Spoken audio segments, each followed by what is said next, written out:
இதுக்காக நாங்கள் ரெடி பண்ணோம். நாங்கள் வச்சு ஓட்டுறதுக்கு 5 வீடு அலாய் வீடு புதுசாக போட்டது அப்படியே எல்லாமே அப்ரோடு எல்லாமே புதுசாகவே மாற்றினோம். எங்களுக்கு ஓட்டுறதுக்கு வண்டி பார்க்க போகிறதுக்கு இதுக்காக இப்போ இதை கொடுத்துடலான்ட்டு முடிவு பண்ணியாச்சு. இப்போ எஃப்சி எடுத்து 1 வாரம் ஆகுது. 2029 வரைக்கும் எஃப்சி எடுத்தாச்சு. இன்சூரன்ஸு 1 வருஷம் கரண்ட்டு. வண்டி தெளிவாக இருக்கும். 1989 மாடலு, 2 ஓனரு, பட்டுக்கோட்டை அட்ரஸில் இருக்குது. ஏன்னா இப்போ இதை நம்ம கொடுத்துறது ஒரு 550 கொடுத்துடலான்னு இருக்கோம்.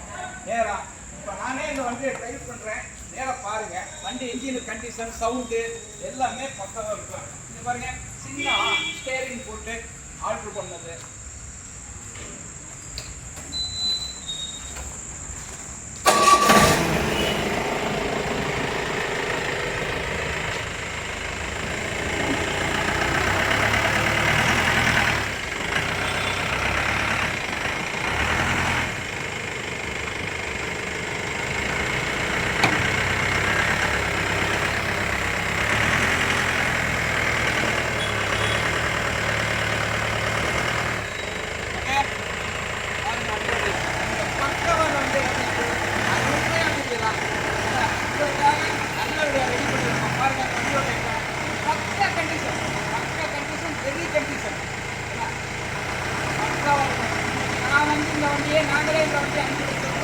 தம்பி தள்ளு.